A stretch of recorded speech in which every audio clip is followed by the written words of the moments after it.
আসসালামু আলাইকুম, আপনাদের সবাইকে স্বাগতম জানাচ্ছি কুকিং বাই তানির সাথে। আজকে আমি আপনাদের জন্য নিয়ে এসেছি নতুন একটি রেসিপি, সেটা হলো ম্যাঙ্গো জুস।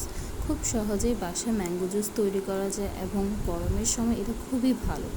আর কিভাবে ম্যাঙ্গো জুসটা তৈরি করতে হয় তা আপনাদের সামনে আমি আজকে দেখাবো। দেখেন আমার ম্যাঙ্গো জুসগুলো দেখতে কতটা সুন্দর হয়েছে ঠান্ডার সময়। তো ম্যাঙ্গো জুস বানাতে হলে সর্বপ্রথম আমের প্রয়োজন হবে। আম দুটো নিয়েছি আমি, দুটোকে ভালোভাবে টুকরো করে নিয়েছি। এই আম দিয়ে আমরা ম্যাঙ্গো জুস তৈরি করব। ভালোভাবে দেখেন, ম্যাঙ্গো জুস তৈরি করতে আম অল্প হলেই চলবে।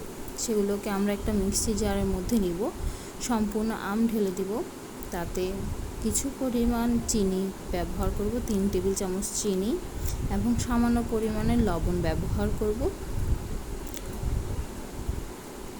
কিছু পরিমাণ পানি দিব। পানি আপনাদের মতো কতটুকু ঘন বা কতটুকু পাতলা খেতে চান। ব্লেন্ডার হয়ে গেলেই দেখবেন একদম নর্মাল একটা টেক্সচার চলে আসবে, অনেক ভালো টেক্সচার। সেটাই আমাদের ম্যাঙ্গো জুস হবে। দেখেন ম্যাঙ্গো জুসের কালারটা অনেক জোস এসেছে এবং অনেক পাতলা এসেছে। এটা আমরা এখন জগের মধ্যে ঢেলে নিব। সামান্য পরিমাণ পানি মিক্সড করতে পারেন। দেখেন গ্লাসে আমরা কিভাবে নিচ্ছি, কয়েকটা বরফের টুকরো দিয়ে তাতে আমরা ম্যাঙ্গো জুসটা ঢেলে নেব। এইটাই হচ্ছে আমাদের আজকে সহজেই ম্যাঙ্গো জুস তৈরির রেসিপি। আপনাদের কাছে অবশ্যই ভালো লেগেছে। ভালো লাগলে আমাদের চ্যানেলটিকে সাবস্ক্রাইব করবেন, পাশে থাকা বেল আইকনটি ক্লিক করবেন। ধন্যবাদ সবাইকে।